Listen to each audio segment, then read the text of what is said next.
आम के पल्लव में शिव का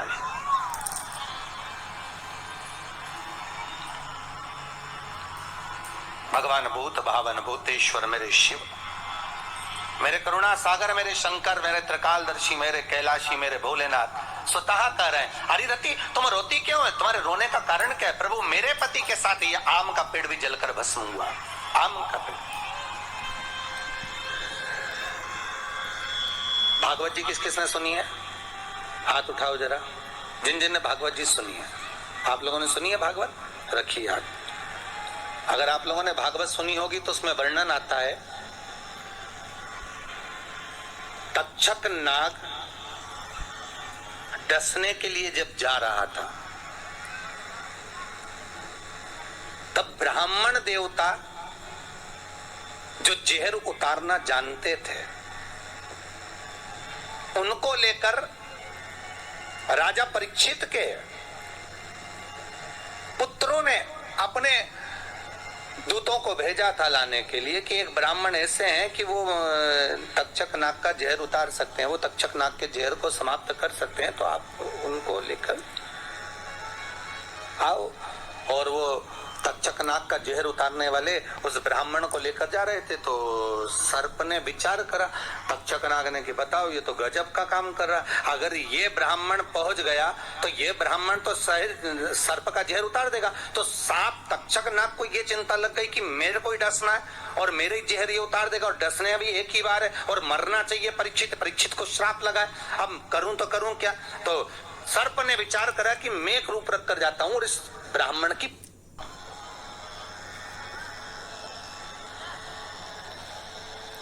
सर्प रूप रख कर गया। भागवत आप लोगों ने श्रवण करी होगी।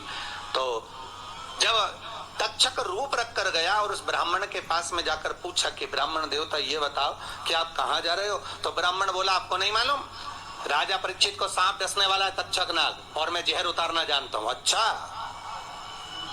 आप जहर उतार दोगे? हाँ। तो किस लिए जा रहे हो? जहर उतारने के लिए। तो जहर उतारने क्यों जा रहे हो? तो कहा राजा है राजा, जब राजा का जहर उतारेंगे तो मुद्रा भी कितनी मिलेगी आपको मालूम नहीं है क्या? अच्छा, ब्राह्मण देवता इसलिए जा रहे हो? हाँ। पर उसको तो किसी संत ने श्राप दिया है। अरे तो श्राप संत ने दिया है, हम ब्राह्मण हैं, हमारा कर्म है किसी को बचाना, तो हम तो बचाएंगे। अच्छा, आप में इतनी सामर्थ्यता है कि आप तक्षक नाग का जहर उतार दो? अरे तक्षक नाग आकर अगर मेरे सामने खड़ा हो जाए और किसी को डस ले तो ये पक्का है कि मैं जहर उतार सकता हूं। अच्छा, तो इतने में तक्षक नाग सामने बिल्कुल प्रकट हो गया और तक्षक नाग प्रकट होकर बोला, बता ब्राह्मण किसको डसूं मैं? ब्राह्मण ने कह दिया तुम्हारी मर्जी पड़े, उसको डसो। सामने एक पेड़ था, उस पेड़ को ब्राह्मण ने उस तक्षक नाग ने डस लिया। अब तक्षक नाग ने उस पेड़ को डसा और डसने के बाद में वो पेड़ पूरा जल गया, पूरा जल गया। अब पेड़ तो जल गया पर ब्राह्मण जो था जिसको परीक्षा देना थी, वो ब्राह्मण को ये नहीं मालूम था कि इस पेड़ पर एक संत बैठकर साधना कर रहा था, तपस्या कर रहा था, और जब वो पेड़ जला तो वो संत भी जल गया, संत भी जल गया। अब जब संत जल गया, ब्राह्मण ने हाहाकार की आवाज जब सुनी तो आंखों में जल भर गया। आखिर हुआ क्या?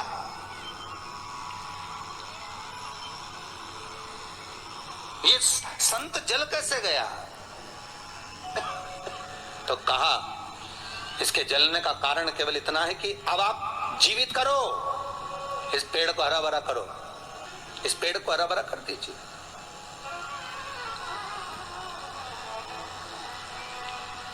और ब्राह्मण ने हाथ की अंजलि में जल लिया। हाथ की अंजलि में जल लेकर ब्राह्मण उस जल को पेड़ के ऊपर छींट रहे थे तो सबसे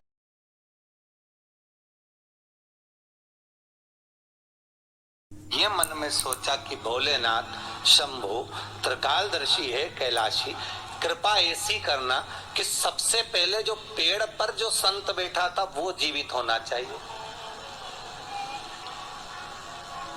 जो वृक्ष पर संत बैठा है वो जीवित होना चाहिए।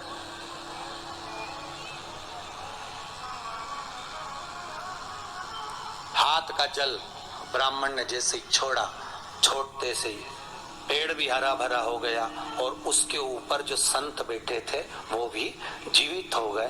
जीवित हो गए तो तक्षक नाग को ये लगा कि जले हुए पेड़ को जीवित कर दिया, वापिस हरा भरा कर दिया, और इसने ऊपर बैठे हुए संत को वापिस जीवित कर दिया, तो ये पक्का है कि मतलब ये तक्षक नाग का जहर, मतलब मेरा जहर राजा परीक्षित को उतार सकता है। तो तक्षक नाग ने अपनी बात को पलटा और पलट कर कहा, महाराज जी हाथ जोड़कर निवेदन करता हूं, जितना राजा परीक्षित के पुत्र आपको धन देंगे उससे 1000 गुना धन मैं आपको देता हूं। ब्राह्मण ने कहा ठीक है, अगर दक्षिणा